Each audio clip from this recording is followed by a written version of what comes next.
अगर आप किसी ऐसे घर में जहां सारे लोग मछली खा रहे हैं, हर तकलीफ में बोरोलिन लगा रहे हैं और सौरव गांगुली की बैटिंग का रिपीट टेलीकास्ट चला रहे हैं, समझ लेना आप किसी बंगाली के घर में हो। नमस्कार, मैं Vivek Bindra, founder and CEO बड़ा बिजनेस.com। मैं वेजिटेरियन हूं, बंगाल में गया, मैंने बोला कुछ वेजिटेरियन दे दो बिना अंडे के, बोला मछली खा लो। उनके लिए मछली वेजिटेरियन है। जौलेर फल जल में उगने वाला फल है जी। ये फिश मार्केट शायद मुद्दा वहीं से आया था, जब इतने सारे लोग इतनी सारी मिलके बातें करते हैं। वैसे मारवाड़ी कहता है अगर आप पे कोई नींबू फेंके तो नींबू पानी का धंधा शुरू कर दो, और बंगाली कहता है अगर आप पे कोई नींबू फेंके तो दाल भात में निचोड़ के उसे खाना शुरू कर दो। सारी दुनिया कहती है तू पढ़ता क्यों नहीं है, अगले हफ्ते तेरे एग्जाम है। बंगाली माँ कहती है तू पढ़ता क्यों नहीं है, अगले साल तेरे एग्जाम है। माई लाइफ माई रूल्स सारी दुनिया बोलती है, बंगाली कहता है माई लाइफ, लेकिन मां जो बोलबे ताई होबे। थोड़ा ये मामास बॉय होते हैं, और मैं भी थोड़ा बांग्ला सीख रहा हूं। बांग्ला एक मिष्टी लैंग्वेज है। मैं बीच में गया था वेस्ट बंगाल, वहां एक रिक्शा वाला मिला, मैंने कहा थाको थाको, ओखाने जाबे, तो मैंने पूछा कतो टका, कितना पैसा, वो बोला 20 टका, 20 मतलब 20 रुपया। मैं बोला नो 15 टका, वो बोला नो 20 टका। मैं थोड़ा थोड़ा बांग्ला बोल के सीख रहा हूं, अच्छा लगा। मैंने बोला तुम ही हमार बंधु, जैसे ही उसने देखा बेचारा नॉर्थ इंडियन बंगाली बोल रहा है, बोला ओके बोशुन, बैठ जाओ। मतलब आमी बांग्ला बुझते पारो, मुझे बांग्ला समझ में आती है अल्पो। वैसे आज के वीडियो में rise and fall of Bengal, पूरी आज उस पर चर्चा करने वाले, बहुत वीडियोस बना रहा हूं, पूरी एनर्जी में स्टीव जॉब्स, मारवाड़ी, मेरी com, D mart, life in 2050, Gandhi, Singapore, McDonald's, आने वाले समय में तेंदुलकर, अजीत डोवाल पे, सुंदर पिचाई, यूएस कैसे आगे बढ़ा, Warren Buffett, success habits of billionaires, textile industry. कौन से टॉपिक पे आप चाहते हैं वीडियो नीचे कमेंट बॉक्स में बताइए। वैसे हमारे चैनल का अगर एक भी वीडियो देखे बगैर छोड़ दिया, समझ लीजिए आपने अपने बौद्धिक विकास से नाता तोड़ दिया। कई फैसिनेटिंग फैक्ट हैं बंगाल के बारे में। कैलकाटा जो कि एक्चुअली अंग्रेजों के टाइम पे कैपिटल हुआ करता था, आज Delhi national capital, Mumbai business capital, और कोलकाता क्या है, एक कल्चरल या फूड कैपिटल बन के रह गया है। एसबीआई जो पहला बैंक था वो पहले एक्चुअली कोलकाता का ही बैंक ऑफ कैलकाटा कहलाया जाता था। एशिया की सबसे बड़ी फूलों की मंडी, फूल का व्यापार ये बंगाली लोग करते हैं। बंगाल के अंदर ही सारा फूल का व्यापार किया जाता है। हजारों वेंडर कोलकाता में आपको मिल जाएंगे जो तरह तरह के फूल बेचते हुए। पहले क्रिकेट स्टेडियम बहुत आगे हुआ करता था इनका, ईडन गार्डन, अब इस समय तो आजकल नरेंद्र मोदी जी के नाम पे स्टेडियम आ गया है। पब्लिक लाइब्रेरी हमारे देश की सबसे बड़ी कोलकाता में है। वैसे आप कभी बाजार में निकल जाना, वहां पे बाजार में निकलोगे तो सब्जियों के ठेले जितने मिलेंगे, लगभग किताबों के ठेले उतने मिल जाएंगे। बंगालियों को किताब पढ़ना पसंद है। बंगाल बड़ा फेवरेबल रहा है फर्टाइल सॉइल, पानी के मामले में, फेवरेबल क्लाइमेट है खेती के मामले में। और पहला ऑपरेटिंग पोर्ट भी बंगाल में ही था जो ईस्ट इंडिया कंपनी ने सन 1870 में बनाया था। बड़ी स्ट्रैटेजिक लोकेशन थी कि भाई धंधा करना हो तो बंगाल में जाओ, सबसे बढ़िया पोर्ट बना दिया। सबके लिए बंगाल एक कैश काउ था। हावड़ा ब्रिज या हावड़ा रेलवे स्टेशन, बिजलीट, और सबसे बड़ा, हर औरत वहां पे बिंदी बहुत लगाती है, बिंदी का बड़ा सिस्टम है वहां पे। जींस पहनो तो भी मोटी बिंदी, साड़ी पहनो तो भी मोटी बिंदी। दुर्गा पूजा इतना मनाते हैं कि दुर्गा पूजा के टाइम हफ्ता 10 दिन सब कुछ बंद, कोई ट्रेनिंग, कोई सेमिनार होबे ना, सब बंद है। दुर्गा पूजा होबे। वैसे काफी लोग श्री कृष्ण चैतन्य महाप्रभु को मानते हैं। श्री कृष्ण चैतन्य स्वयं राधा कृष्ण नाही अन्य। वहां पे सिंगिंग, डांसिंग, पेंटिंग वगैरह में अपने आप को म्यूजिकल इंस्ट्रूमेंट में सारे बंगाली बिजी रखते हैं, दिन भर वही करते हैं इस समय। लिटरेचर, पोएट्री, डांस, म्यूजिक, ये 4 चीजें बच्चे को एक लेनी पड़ेगी। मेरी बात सुनो, 4 में से बच्चे को एक लेनी पड़ेगी, लिटरेचर, पोएट्री, डांस या music. Extra curricular, extra core skill नहीं लेते हैं ये लोग। बंगाली तो वैसे कहते हैं कि बंगालियों का जन्म या तो गाने के लिए या लिखने के लिए हुआ है। दुनिया के सारे गंदे काम बाकी लोग करेंगे, इनके लिए गाने और लिखने के अलावा सारे काम गंदे काम होते हैं। ये कहते हैं कि बाकी गंदे काम बाकी दुनिया करेगी। वैसे सबसे ज्यादा नोबेल लॉरिएट भी बंगाल में ही है। रविंद्रनाथ टैगोर, अमर्त्य सेन, अभिजीत बैनर्जी, सबको नोबेल प्राइज मिला। ऑस्कर अवार्ड सत्यजीत रे को बंगाल से मिला। भारत रत्न विधान चंद्र रॉय, सत्यजीत रे, अरुणा आसफ अली, अमर्त्य सेन, पंडित रविशंकर। स्पीड से बोलता हूं, मेरे कंटेंट में लगे रहना। स्पिरिचुअल लोग भी बहुत आए, स्वामी विवेकानंद, रामकृष्ण परमहंस, चैतन्य महाप्रभु, एसी भक्तिवेदांत स्वामी, श्रील प्रभुपाद जिन्होंने इस्कॉन की स्थापना करी। चैतन्य महाप्रभु ने गौड़िया वैष्णविज्म दिया है, इसको गौड़ देश भी बोला करते थे। गौड़िया बहुत बड़ा हिस्सा है नमोद्वीप, वहां पे चैतन्य महाप्रभु ने वहां पे एक्सटेसी ऑफ चैंटिंग हरे कृष्ण महामंत्र दिया। हरे कृष्ण महामंत्र गाते हुए आनंद में जीना, हरे कृष्णा हरे कृष्णा, हरे को भी हरे बोलते हैं। सारे म्यूजिशियन भी बहुत आए वहां पे भैया, R D Burman, H D Burman, Kumar Sanu, Shaan, Shreya Ghoshal, Arijit Singh, Bappi Lahiri. लेकिन सब आए, एंटरप्रेन्योर नहीं आए। लगभग एंटरप्रेन्योर ना के बराबर है। बड़े लेजी लोग होते हैं बंगाली। उनके साथ compete करना बड़ा आसान है क्योंकि वो ज़्यादा कुछ करेंगे ही नहीं। सारे दिन में दुकानें बंद देखोगे आप, कोई दुकान दिन में चलती नहीं है। वो सेटिस्फाइड है, जितना पैसा कमा लिया बहुत है, बिजनेस आवर्स में जो कमा लिया बहुत है, उसके आगे कोई काम नहीं करेंगे। थोड़े आर्ग्यूमेंटेटिव होते हैं, टॉकेटिव, लाउड माउथेड होते हैं, डॉगमैटिक होते हैं। उनको कोई चुटकुला पसंद नहीं, हंसते हंसाते, ज़्यादा हंसते खेलते नहीं, नॉर्थ इंडियन जैसे हर बात पर चुटकुला करते हैं। आप कभी बंगाली स्टैंड अप कॉमेडियन कम ही मिलेंगे, इंटेलेक्चुअली थोड़े एरोगेंट होते हैं। बंगाली लड़कियां वैसे बड़ी वोकल होती हैं सोशल चैलेंजेस के मामले में। ये लोग जब डिस्कशंस करते हैं, डिसएग्रीमेंट भी अलाउ करते हैं, भैया कोई दिक्कत नहीं है। डिबेट इनको बहुत पसंद है, सालों साल से बंगाल में बहुत डिबेट हुआ करती थी। पर फिर मैंने बताया ये यही सब करते हैं, बातें करना इनको पसंद है, काम धंधे में ज़्यादा फोकस इनका नहीं है। आइडियल बातें करा लो, बैठ के खूब बातें करा लो, अपने ऑफिस में लेट आएंगे, जल्दी चले जाएंगे, दोपहर को बंद कर देंगे। कहते हैं कि अगर 10 बंगाली इकट्ठे बैठे हो तो उन पर 11 ओपिनियन निकल करके आ जाएंगे। कहते हैं अगर 2 बंगाली इकट्ठे हो तो मतलब एक पॉलिटिकल पार्टी, नई पॉलिटिकल पार्टी, और 3 बंगाली इकट्ठे हो तो 2 पॉलिटिकल पार्टी। बंगाली का चक्कर क्या है, वो इंडिविजुअल कंट्रीब्यूटर अच्छा है, इंडिविजुअली अच्छा कर लेगा, आर्टिस्टिक होगा, पॉलिटिकली इंक्लाइंड होगा। वो क्या कहते हैं, जैसे गोपाल कृष्ण गोखले भी कहा करते थे कि जो बंगाल आज सोचता है वो भारत कल सोचेगा।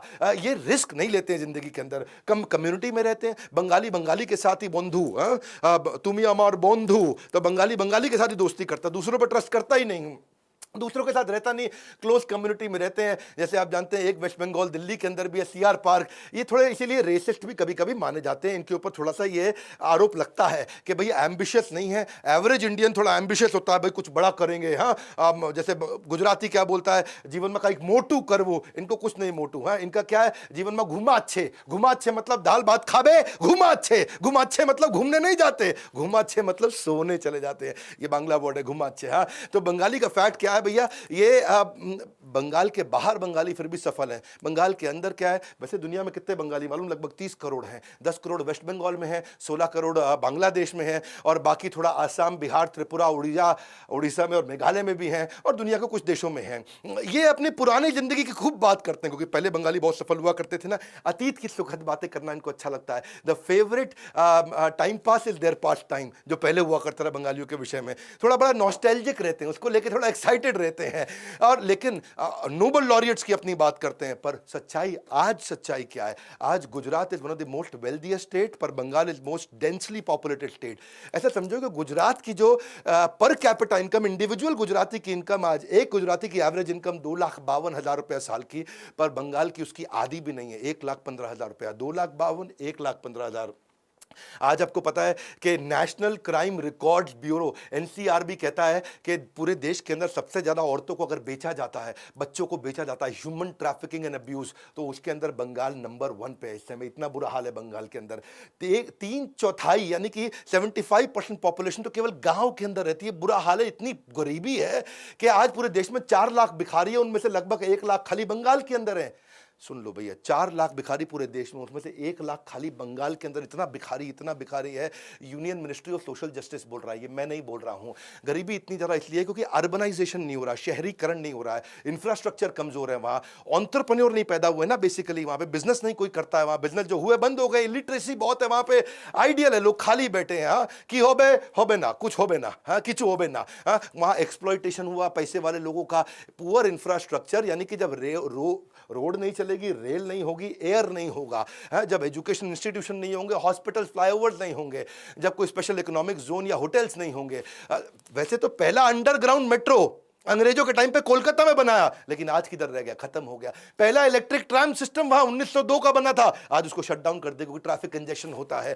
National institute of rural development वो कहता है कि 9 डिस्ट्रिक्ट तो बंगाल के ऐसे हैं जो हाई पावर्टी रीजन में आते हैं और बाकी सारे मीडियम पावर्टी रीजन में आते हैं। वेस्ट बंगाल को सबसे गरीब राज्यों में उसका नाम दे दिया। क्यों दे दिया, ये आज एम्बैरेसमेंट है, शर्म की बात है लेफ्ट सरकार के लिए, उनके लिए। देखो ना, दार्जिलिंग, जलपाईगुड़ी, कूच बिहार, नॉर्थ साउथ दिनाजपुर, मालदा, मुर्शिदाबाद या नदिया, नवद्वीप जिसको बोलते हैं, बीरभूम, और ये सब में तो 40 से 60% लोग बिलो पावर्टी लाइन रह रहे हैं। पावर्टी क्यों होती है, जब किसी शहर में किसी गांव के साथ ट्रांसपोर्टेशन ही ना हो तो शहर के साथ वहां बिजनेस होगा नहीं, तो वहां गरीबी और बढ़ जाती है क्योंकि ट्रांसपोर्टेशन की वहां दिक्कत है।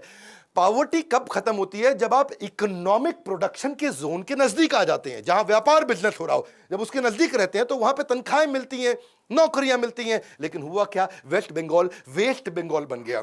ये दो प्रोफेसर थे, अपने मैत्रिश घटक थे और दूसरे का नाम था मेरे ख्याल है संचारी रॉय। ये दोनों ने गुजरात की इकोनॉमी के साथ एक कंपैरिजन भी निकाला कि 16 बेस्ट परफॉर्मिंग जो स्टेट हुआ करते थे इंडिया के, और उसमें किस किस का नाम लिया इन्होंने। इन्होंने देखा, पहले तो देखो कि ग्रोथ रेट जहां ज्यादा हो, पर कैपिटा इनकम हो, इसके अलावा इनइक्वालिटी चेक करो, ह्यूमन डेवलपमेंट इंडेक्स चेक करो, बिलो पॉवर्टी लाइन चेक करो, तो उसमें हरियाणा का नाम अच्छा आया, कर्नाटका का अच्छा आया, महाराष्ट्र का अच्छा आया, पंजाब का अच्छा आया, तमिलनाडु का अच्छा आया। वेस्ट बंगाल का किसी भी चीज में कहीं पे भी कोई नाम ही नहीं आया। मुद्दे की बात यह, ह्यूमन डेवलपमेंट इंडेक्स में बंगाल आज 28 राज्यों में 28वें नंबर पे है, और बाकी वैसे उससे भी थोड़ा पीछे कौन सा रह गया, बिहार। इनमें ह्यूमन डेवलपमेंट इंडेक्स में है ही नहीं। ह्यूमन डेवलपमेंट इंडेक्स क्या होता है बेसिकली, उसमें तीन बातें होती हैं।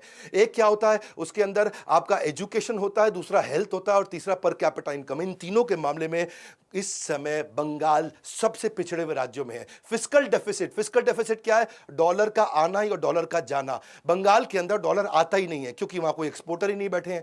जब एक्सपोर्ट करोगे तो डॉलर आएगा, डॉलर आएगा तो राज्य मजबूत बनेगा। फिस्कल डेफिसिट में बंगाल सबसे पीछे है। बंगाल आज इसकी बात नहीं करता है। आज इकोनॉमिक डीके जो हुआ है, इंडस्ट्रीज बर्बाद हुई हैं, पॉलिटिकल वायलेंस हमेशा होता है, लैक ऑफ जॉब्स जो है, इसके बारे में बंगाल बात नहीं करता है। क्योंकि कोलकाता वैसे पहला ऐसा शहर था जहां पे आईटी हब की बात की गई थी, लेकिन उस समय के जो मुख्यमंत्री थे ज्योति बासु, उन्होंने क्या बोला, भैया अगर कंप्यूटर आ गया तो सबकी नौकरी चली जाएगी, सबकी नौकरी चली जाएगी। अरे भाई, कंप्यूटर आता है तो नई प्रकार की नौकरी आती है, नौकरी जाती नहीं। 1980 में सोचते थे कंप्यूटर आ जाएगा सब खत्म हो जाएगा, आज कंप्यूटर आ गया, नई प्रकार की नौकरी आ गई। लेकिन हुआ क्या, कोलकाता ने, वेस्ट बंगाल ने वो आईटी हब की अपॉर्चुनिटी को मिस किया, बैंगलोर ने पकड़ लिया, और आज असर देख लो। आज बंगाल से आज जब बैंगलोर में 100 नौकरियां आती हैं तो 100 में से 30 लोग कोलकाता से आते हैं उस जॉब को अप्लाई करने के लिए। अगर ज्योति बासु ने उस समय ले लिया रहता, बात बड़ी सिंपल है कि Bengali pride, Bengali pride, Bengali pride, इस सब के चक्कर में जो उनके एडमिनिस्ट्रेटिव फेलियर है उन सबको इग्नोर कर दिया गया। इनके लिए पैसा इंपॉर्टेंट नहीं है, बंगाली के लिए कोई पैशन नहीं है बिजनेस का। आज 64 साल की उम्र में मुकेश अंबानी नई नई स्ट्रैटेजी बना रहे हैं ग्रोथ की, और बंगाली क्या कह रहा है, घुमाच्छे, घुमाच्छे मतलब मैं सोने जा रहा हूं। इकोनॉमिक्स का सेंस नहीं है ना। अब ये सब हुआ क्यों, इसके पूरे इतिहास को समझते हैं क्विकली। जब मेरे साथ बैठे हैं तो in depth case study high speed पे सुपर डेटा के साथ बहुत जल्दी मिलेगा। इतिहास क्या है, आप बंगाल जो है ना वो लीड किया करता था मैन्युफैक्चरिंग में, बिजनेसेस में, इंडिपेंडेंस से पहले। इंडिपेंडेंस जब हुआ उस समय में भी वो इंडस्ट्रियल पावर हाउस था पोस्ट इंडिपेंडेंस। 1940 में अगर पूरे देश में सबसे ज्यादा नौकरियां थी तो वो बंगाल में हुआ करती थी। लेकिन इंडिपेंडेंस के बाद 5 जूट मिल हर साल बंद होने लगी। 1960 तक भी काफी एम्प्लॉयमेंट थी, लेकिन जैसे जैसे सीपीएम लेफ्ट की सरकार आई, आप इंडस्ट्री खत्म होने लगी, लेबर अनरेस्ट बढ़ गया, लेबर के झगड़े बहुत ज्यादा बढ़ गए। 1965 से 1970 के बीच में सारी नौकरियां खत्म होने लगी, क्योंकि सारे बिजनेसेस वहां लेबर के कारण परेशान। लेबर का क्या मुद्दा है वहां पे, भाई तुम और हम सब बराबर, लेबर ही सब कुछ है, लेबर ही सब कुछ है। और उस चक्कर में बिजनेसेस का ध्यान, बिजनेस पे किसी ने ध्यान ही नहीं दिया, और एक साल बीच में क्रॉप का फेलियर आ गया, सूखा वूखा पड़ गया, इन्फ्लेशन हो गया, तब हालत खराब हो गई। 56,000 फैक्ट्रियां इकट्ठे 1970 के बाद बंद हुई वहां पे। और वो होते ही आप ये समझिए इसके कारण क्या था, कारण बड़ा सिंपल है, सोशलिस्ट पॉलिसी थी, बिल्कुल हम सब बराबर हैं, स्ट्राइक्स थी, हम सब बराबर है तो स्ट्राइक कर दो, और इनफ्लेक्सिबल लेबर लॉ, लेबर के बारे में सब कुछ सोचना, बिजनेस के बारे में सोचना नहीं। तो पहले उसके बाद फूड राइट्स भी हुए, और फिर नक्सलवाद आता चला गया। लाइसेंसेस बंगाल को कम मिले, महाराष्ट्र को ज्यादा लाइसेंस मिले। 1977 में आदित्य बिरला की जो स्टोरी है उसने मेरे दिल को थोड़ा हिला दिया। द आदित्य बिरला की बात कर रहा हूं, द आदित्य बिरला, 1960-70s की बात कर रहा हूं। आदित्य बिरला के बारे क्यों बोलते थे, बिरला के बारे में क्या कहते थे वहाँ बंगाली लोग, कहते थे ये पैसे वाला है क्योंकि हम गरीब हैं, हम गरीब इसलिए हैं क्योंकि ये पैसे वाला है। उन्होंने आदित्य बिरला को एक्चुअली क्या किया, जनरल पोस्ट ऑफिस और आरबीआई के बीच में उनको सड़क पे उनकी गाड़ी को रोका, उनको गाड़ी से बाहर निकाला आदित्य बिरला को। दी आदित्य बिरला की बात कर रहा हूँ।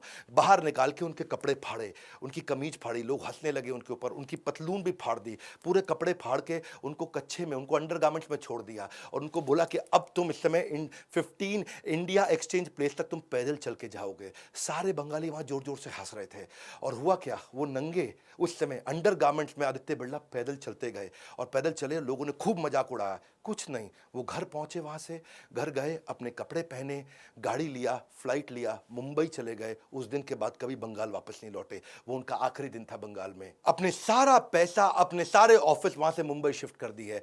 मैं ये सारा हिस्ट्री बता रहा हूं, ये हुआ क्यों बंगाल आज इस हालत पे क्यों पहुंचा। एक बहुत बड़ी इंजीनियरिंग कंपनी के वाइस चेयरमैन, वो भी उनकी कंपनी लिक्विडेट होने वाली थी, बर्बाद मतलब खत्म होने वाली थी, क्योंकि वर्कर्स काम नहीं कर रहे थे। तो वर्कर्स को समझा के लौटे तो उनकी गाड़ी में बम फोड़ दिया गया, वो भी वहां से उसके बाद निकले। ये सारी कहानियां देखने के बाद जो जेके ग्रुप है, जेके ग्रुप वहां से निकल आया। थापर इतने बड़े बिजनेसमैन हुआ करते थे, वो भी बंगाल छोड़ के निकल गए। अब तो जैसे झड़ी लग गई। उसके बाद तो फिर Dunlop, Philips, Brooke Bond, Hindustan Motors, Tata Motors, ये सब बंगाल छोड़ने लगे। क्योंकि बंगाल में हालत इतनी खराब थी। लक्ष्मीपत सिंघानिया ने कानपुर से आकर के कोलकाता में बिजनेस शुरू किया था, तो उनके यहां भी ऐसा हुआ। उनके मैनेजर को आके वर्कर्स ने जब पीटा, उनकी पावर सप्लाई बंद कर दी। उन्होंने बेसिकली एक एल्यूमिनियम कॉर्पोरेशन ऑफ इंडिया चालू किया था, उनकी वो कंपनी भी बिक गई। तो उनके पिता ने बोला कि बेटा हरिशंकर यहां से छोड़ो और दिल्ली जाओ, दिल्ली से फ्रेश चालू करो। ये बेसिकली हिस्ट्री है। 1990 आने लगा, अब तक पूरा सेंटीमेंट खत्म हो गया। अब क्या हुआ, सबसे लंबे समय से रहने वाले जो उनके सीएम थे ज्योति बासु, उनको समझ में आ गया कि बंगाल हाथ से निकलता जा रहा है, पूरा गरीबी में डूब चुका है बंगाल।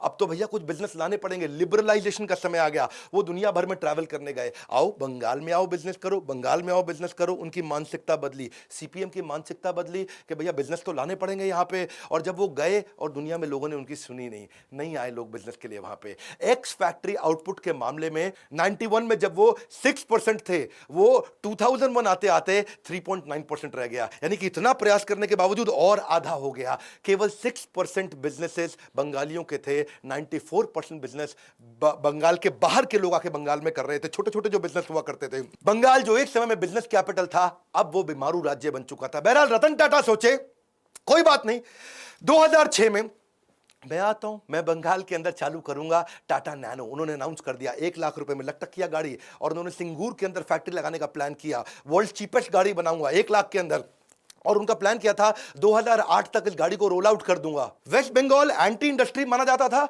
उनको लगा भाई जिनसे मैंने यहां पे जमीन लिया है 1000 एकड़ के आसपास, ये कहीं बुरा ना मान जाए, तो उन्होंने उनको बोला मैं तुमको 1000 लोगों को यहां लोकल को यहां नौकरी भी दे दूंगा इस नैनो बनाने के लिए। लेकिन ममता बनर्जी आ गई वहां, उन्होंने बोला बहुत कम है, इतनी नौकरियां तो बहुत कम है, ये तुम्हारा खेत ले जाएगा रतन टाटा, होबे ना। और वहां पे आकर के उन्होंने धरना दे दिया। ऑपोजिशन थी, ऑपोजिशन इतना उन्होंने भयंकर मूवमेंट वहां चालू कर दिया, हंगर स्ट्राइक कर दी कि मैं खाबे ना, कुछ खाऊंगी नहीं, ऐसा करके उन्होंने बोलना शुरू कर दिया। सारे गरीबों को साथ में लिया, जोड़ा। लोगों को लगा ममता बनर्जी हमारी मसीहा है। हाँ ठीक है, मसीहा बनी उनके लिए, लेकिन रिजल्ट क्या हुआ, टाटा नैनो की फैक्ट्री वहां खत्म हो गई। टाटा नैनो पे ताला लग गया, और जैसे ही ताला लगा, रतन टाटा ने अनाउंस कर दिया कि ठीक है जी, सिंगूर के अंदर हम बिजनेस कर नहीं सकते क्योंकि इतना लंबा धरना प्रदर्शन हमारे खिलाफ चल रहा है। हम तो आके आप सबको नौकरियां देने वाले थे, ना बिजनेस करने वाले थे। जैसे ही ऐसा हुआ, हरियाणा ने बोला रतन टाटा जी को आप हमारे यहाँ आ जाओ, महाराष्ट्र ने बोला हमारे यहाँ आ जाओ। तभी उन्होंने जेब से मोबाइल निकाला, उनको एक SMS आया, और SMS पे लिखा था वेलकम टू गुजरात नरेंद्र मोदी। तो उन्होंने नरेंद्र मोदी जी को फोन किया, बोला आप मुझे गुजरात बुलाना चाहते हैं? बोले हाँ आप गुजरात आइए। बोला कितने दिन में जमीन मिल पाएगा मुझे, बहुत मुश्किल होगा। तो नरेंद्र मोदी ने उनको बोला जल्दी दे देंगे जमीन। तो उन्होंने बोला जल्दी, आप सब पॉलिटिशियंस की मुझे समझ नहीं आती। नरेंद्र मोदी ने उनको 3 दिन के अंदर 1100 एकड़ जमीन दिया। फाइनली टाटा मोटर्स सिंगूर से सानंद गुजरात चला गया। खैर मीडिया ने बोला ये गुजरात का गेन था और बंगाल का लॉस था। बहरहाल ममता बनर्जी को फायदा हुआ, लोगों को लगा कि हमारी मसीहा है, वो मुख्यमंत्री बन गई। अब बंगाली जो है ना, वो चीटिंग में बिलीव नहीं करता है। बंगाली कभी उसको नीचे नजर से देखा जाता है, चीटिंग को, चोरी को, वो इस सब में बिलीव नहीं करता। लेकिन समस्या क्या है, वो आलसी है। आलसी होने के कारण आज बंगाल खत्म होता चला गया। हम सब बराबर है, हम सब बराबर है, इसके पास पैसा इसलिए क्योंकि मैं गरीब, मेरे गरीब इसलिए क्योंकि इसके पास पैसा। इसी मानसिकता ने बंगाल को खत्म किया वो। लेकिन इसमें अच्छी बातें क्या हैं, इनमें मिठास बहुत है, अंदर ही अंदर मिष्टी मिष्टी, खाने में भी मिष्टी, बोलने में भी मिष्टी, गाने में भी मिष्टी। इनका कल्चरल लैंग्वेज, उनकी आइडेंटिटी में सब कुछ मिष्टी। बंगाली दूसरी मोस्ट वाइडली स्पोकन लैंग्वेज है हमारे देश में, और दुनिया में 8वीं सबसे ज्यादा बोले जाने वाली भाषा है। वैसे तो त्रिपुरा की भी ऑफिशियल लैंग्वेज, अंडमान निकोबार, आसाम, यहां पर भी बंगाली बहुत बोली जाती है। स्वीटेस्ट लैंग्वेज माना गया, यूनेस्को ने बोला है। बंगाली में कोई जेंडर नहीं होता है, हाँ, कोई पुल्लिंग स्त्रीलिंग नहीं होता है। उल्लू ध्वनि बहुत करते हैं, जब भी कुछ अच्छा होता है ऑस्पिशियस ऐसा उल्लू ध्वनि करते हैं, ये वोकल साउंड निकालते हैं। वैसे एक बार एक बंगाली लड़की मुझे मिली और मेरे को देख के बोली हॉट। मैंने कहा हॉट बोल रही है मेरे को, बाद में समझ में आया कह रही है साइड हॉट, साइड हटने को बोल रही थी। क्योंकि इनके यहाँ क्या ए नहीं होता, हर चीज में ओ होता है। वैसे तो एक दोस्त ने दूसरे दोस्त से पूछा कि तूने डोंगल देखा है? उसने बोला कौन सा डोंगल है, एयरटेल का के रिलायंस का? नोई नोई, आमिर खान का डोंगल। वो दंगल मूवी की बात कर रहा था। बंगाल में एक मतलब नहीं रहता है, कुछ वर्ड्स वहां पे अलग प्रोनाउंस किए जाते हैं। हमारे को एक बारी बुलाया भी था किसी ने कि भाई हमारे घर पे भोजन के लिए आइएगा, तो हम लोग भी तैयार होकर पहुंच गए, भोजन मिलेगा। तो वहाँ कुछ बंगाली लोग गा रहे थे, हाँ अच्छे से गा रहे थे। और बाद में जब 1-1.5 घंटा बैठे, कोई गाना ख़त्म हुआ तो हमने कहा अब, बोला कुछ नहीं, कल फिर आइए 1 बजे भोजन पे। तो हमें बाद में समझ में आया वो भोजन नहीं था, भजन को भोजन बोलते हैं वो। भोजन होने वाला है हमारे यहाँ, भोजन कीर्तन, तुम्ही भोजन कीर्तन कौरबे। वैसे तो बंगाली बोलते भी मीठा है और गाते भी मीठा है। एक बात बोलूँ, इस वीडियो को ऑफेंस की तरह मत लीजिएगा, मेरा सजेशन है इसमें से लर्निंग लेते हैं। पढ़े लिखे होने से अच्छा है पढ़ते लिखते रहना। वन मोर टाइम, क्या पढ़े लिखे से होने से अच्छा है पढ़ते लिखते रहना। अनपढ़ वो नहीं जो पढ़ नहीं पाते, अनपढ़ तो वो हैं जो सीखना नहीं चाहते। वही प्रैक्टिकल लैंग्वेज चाहिए, क्योंकि अगर ऐसे ही पढ़े रहोगे तो आगे चल के बहुत पड़ेगी। जमाना बदल रहा है। शेयर करिएगा इस वीडियो को। आज नंबर 1 एंटरप्रेन्योरशिप चैनल वर्ल्ड में हमारा बना है। पढ़े हो किस चक्कर में, हाथ जोड़ के, कोई नहीं है टक्कर में। और वैसे अगर आप भी अगर बिजनेस ग्रो करना चाहते हैं, पूरे बंगाल में शेयर करिए। हमारे चैनल के विषय में हम लाइफ टाइम मेंबरशिप दे रहे हैं इस समय, ताकि आप भी आकर के लाइफ टाइम मेंबरशिप से पूरा फायदा उठाएं। वैसे इस वीडियो में ना हमने पक्ष की बात करी ना विपक्ष की बात करी, हमने केवल निष्पक्ष बात करी। वीडियो को शेयर जरूर करिएगा ताकि हम बंगालीज में वो इंस्पिरेशन ला सकें। जैसे गुजरात आगे बढ़ा, वैसे ही बंगाल को आगे बढ़ना चाहिए। हमारे साथ जुड़े रहने के लिए, वीडियो को शेयर करते रहने के लिए, कमेंट बॉक्स में अपनी फरमाइश देने के लिए, लाइक करके उत्साह बढ़ाने के लिए आप सबका हृदय की गहराइयों से प्रेम पूर्वक मुस्कुराहट के साथ बहुत बहुत धन्यवाद।